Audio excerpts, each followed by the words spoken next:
Hey friends, welcome to AI Marketing Minutes episode 3. And today I want to talk about AI not being an addition, but being something we already use and elevating the service. We'll also talk about ethics and AI, how you keep your business on the right side of the history with this epic shift we're seeing in society and business. We'll talk about security co-pilots, we'll talk about a God mode, whatever that might mean. And we'll talk about so much more. So stay tuned and let's dive right into this.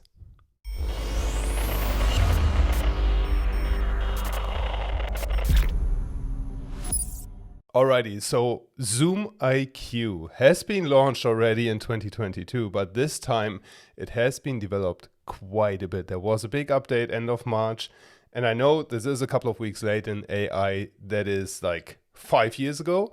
But I wanted to highlight this nevertheless because usually AI means we have to add a new tool. Like GPT-4 didn't exist before in our processes. We had to add that into how we created content.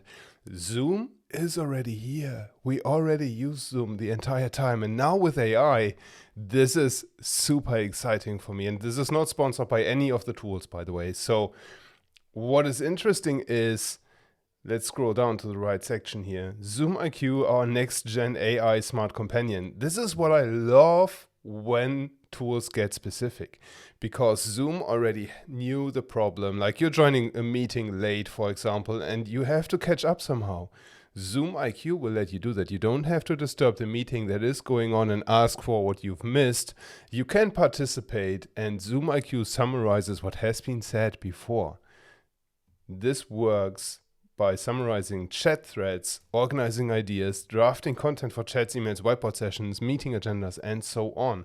I've linked this article below this video and of course in the email newsletter as well. But if you have Zoom and you're using it for your corporate, consider upgrading to Zoom IQ if you haven't already, or consider implementing it in your daily routine. You are in Zoom meetings anyways, so let's take advantage of AI that is already here. Now on to this week's GPT-4 prompt. You might have seen that I've rebranded from jankoch.co to K-Consult. With that, I had to obviously create a new bio. I had a new about page written with GPT-4, of course. And here's how I did it. I gave GPT-4 my old bio. I just pasted it in GPT-4, the entire bio. Up until this point, I put it in quotation marks, as you can see. Gave it a voice and style guide that said, make use of persuasive tone, make use of rhetorical questions and storytelling to engage readers. Gave him the flavor of output that I wanted to have. And then I asked GPT-4 to act like a Storybrand certified marketer.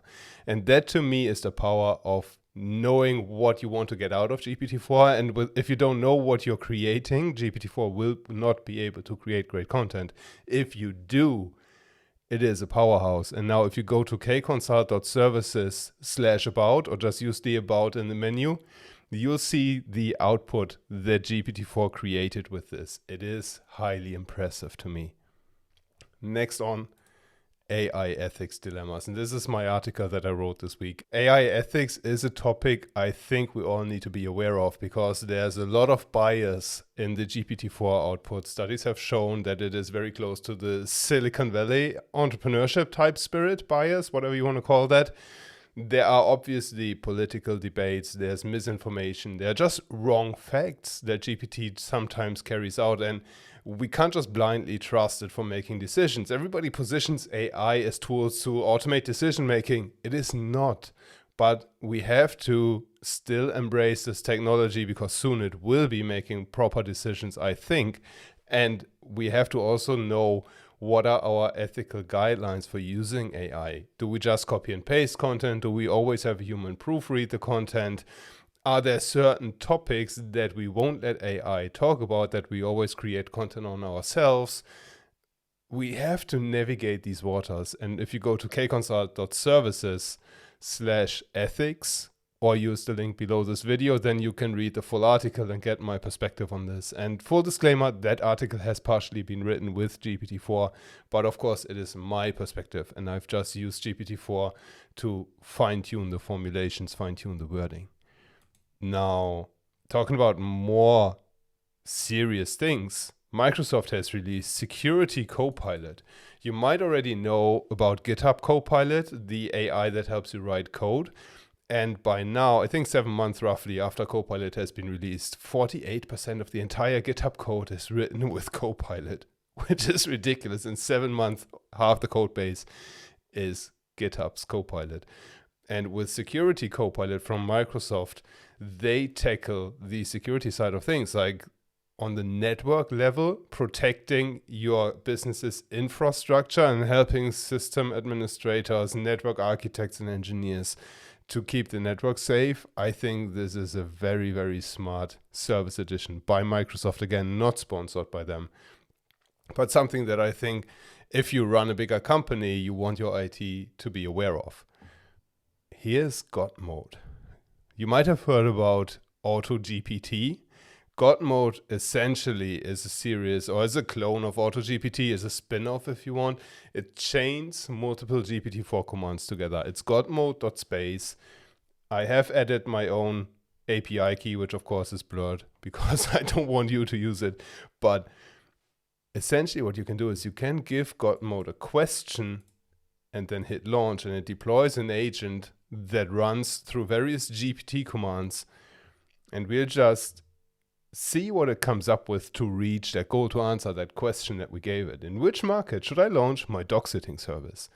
Suggested step 1, conduct market research, identify potential markets. Sounds good. Step 2, analyze the competition in each potential market to determine level of saturation and identify opportunities for differentiation. Brilliant. Step 3, evaluate regulatory requirements. I would have never thought about that myself. And licensing procedures for each potential market. Yep, let's do this. So launch. And now the AI is starting and working through all these tasks. It will go off to Google information. It will go off to read articles and analyze articles it finds on those search results pages. It is quite interesting. So now it says the proposed action is to go to Google and Google current demand for dog sitting services. It's also a question I probably would have never Googled. I would have Googled how to launch a dog sitting service or something like that. But let's go through this entire round because I truly want you to see what it looks like to use this famous AutoGPT, what is supposedly taking the internet by storm. And I'll share my thoughts on this once we have the output, once we have the final result of this experiment. Okay, I don't need to wait.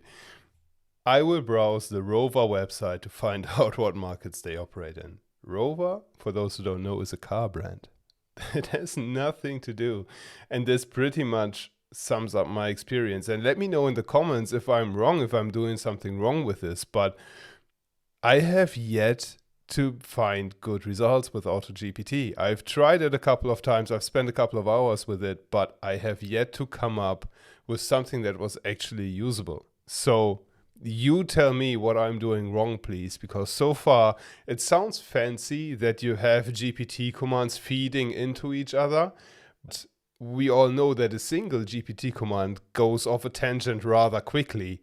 If you chain something that's off topic with something that goes off topic easily, you get something that's just not worth it. So from my perspective, this is not close to baby AGI, baby artificial general intelligence.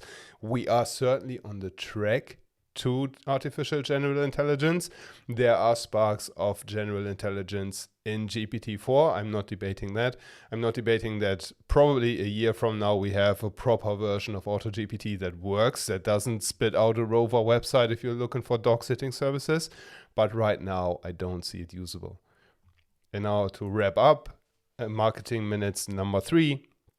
Here's a podcast episode I did with no other than Bob Gentle from the Amplify Me podcast. And 3 days after launch, she told me privately that this has by far the biggest amount of listens on his entire podcast episode because AI and personal branding seems to be quite hot in this audience. Again, I link to the podcast below this video. You want to check this out because it has a rather epic conversation with Bob. He is really, really good at asking the right questions. His audience seems to love it. I've been bombarded with connection requests afterwards. So I highly recommend you check out the episode I did with Bob Gentle and subscribe to the Amplify Me podcast. That's it for this week. Thank you so much for watching. Stay on top. If you have anything that you want me to cover in the next week, shoot me a message on LinkedIn, shoot me a message on Twitter. You know how to find me, you know how to DM. So let me know if there's something you think I should cover in AI Marketing Minutes number 4. Have a great rest of the week.